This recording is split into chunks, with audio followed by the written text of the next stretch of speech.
Dans cette vidéo, nous allons voir qu'il est possible de classer les corps purs composés minéraux en réalisant différents tests sur eux.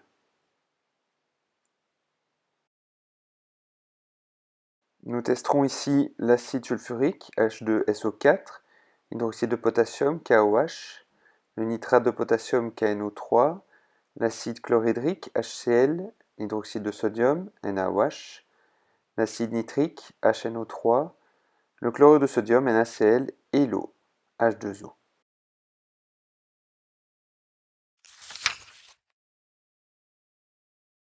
Premier test que nous réaliserons est le virage du papier pH. Le papier pH est une petite bandelette jaune qui va pouvoir virer, c'est-à-dire changer de couleur, soit devenir bleu, soit devenir rouge. Nous comprendrons son utilité un petit peu plus tard. On teste tout d'abord l'acide sulfurique et on peut observer que le papier devient rouge. On teste l'hydroxyde de potassium, le papier pH change de couleur, devient bleu. Dans le nitrate de potassium, rien ne se passe. Dans l'acide chlorhydrique, le papier pH devient rose. Dans l'hydroxyde de sodium, le papier pH devient bleu foncé. Dans l'acide nitrique, le papier pH vire et devient rose. Dans le chlorure de sodium, le papier pH reste intact. Et enfin dans l'eau, le papier pH reste également intact.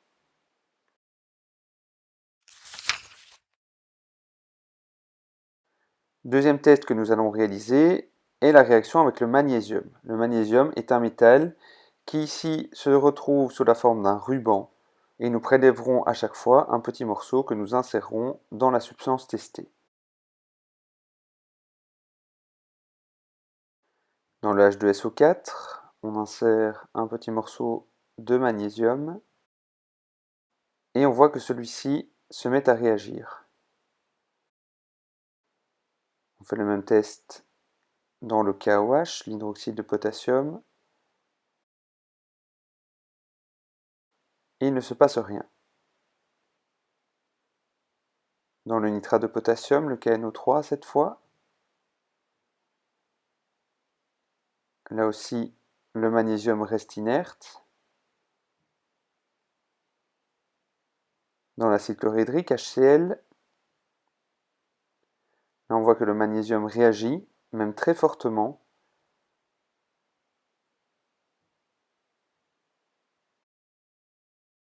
Jusqu'à disparaître totalement après quelques instants. Dans l'hydroxyde de sodium, NaOH, on insère le magnésium, il ne se passe rien. On fait de même dans l'acide nitrique, HNO3, et là le magnésium se met très rapidement à réagir et à disparaître. Alors que dans le sel de cuisine, le chlorure de sodium, NaCl, rien ne se passe.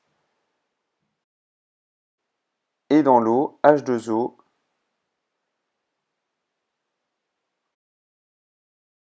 on observe la même chose.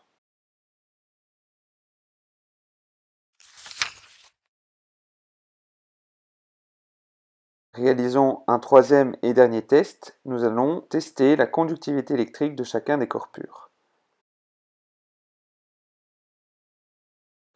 Nous avons créé un circuit électrique dans lequel l'ampoule s'allume lorsque le circuit est fermé. Première solution, l'acide sulfurique. L'ampoule s'allume lorsque nous insérons les broches dans la solution. On observe la même chose dans l'hydroxyde de potassium, ainsi que dans le nitrate de potassium. L'acide chlorhydrique fait également passer le courant électrique, et l'hydroxyde de sodium aussi.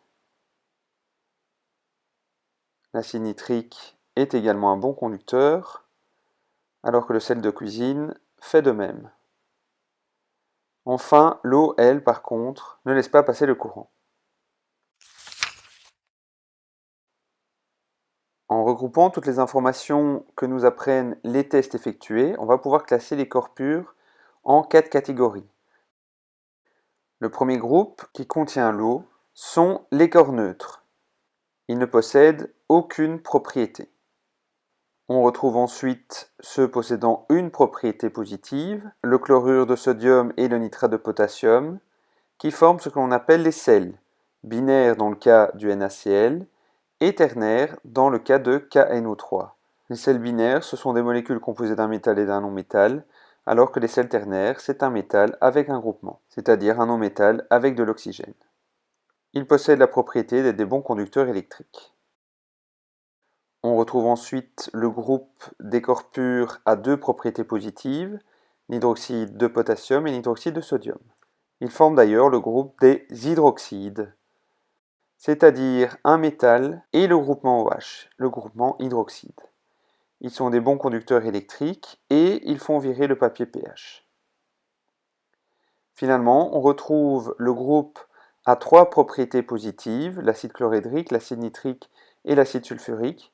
Ils forment le groupe des acides, binaires dans le cas de HCl, c'est ce qu'on appelle également les hydracides, et ternaires dans le cas de HNO3 et H2SO4, on les appelle les oxoacides.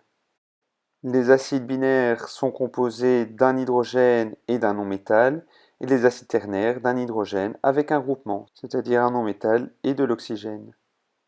Ils sont des bons conducteurs électriques, ils font virer le papier pH et ils réagissent avec le magnésium.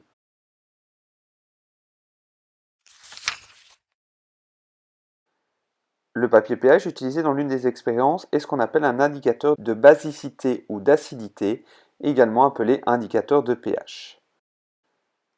Ainsi, les composés neutres possèdent un pH qui est égal à 7. Dans ce cas-là, ils ne sont pas dangereux si par exemple ils sont en contact avec notre peau. Par contre, nous avons tous l'image de composés très corrosifs pour la peau, ce sont les acides, leur pH est plus petit que 7. Ce sont des corps composés de molécules qui contiennent de l'hydrogène lié à un non-métal ou à un groupement. A l'inverse, on peut retrouver des composés qui sont basiques. Dans ce cas-là, le pH est plus grand que 7. Moins connus que les acides, ils sont pourtant également très dangereux pour la peau.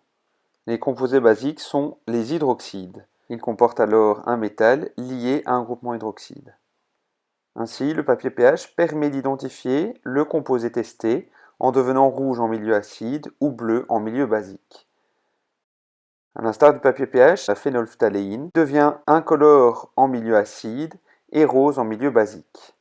Enfin, le bleu de bromothymol est un test qui est jaune en milieu acide et bleu en milieu basique.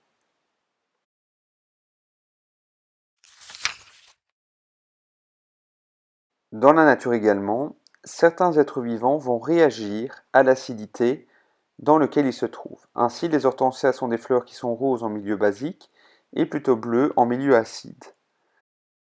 Le thé noir va, grâce à l'acidité du jus de citron rajouté, prendre une belle teinte jaunâtre.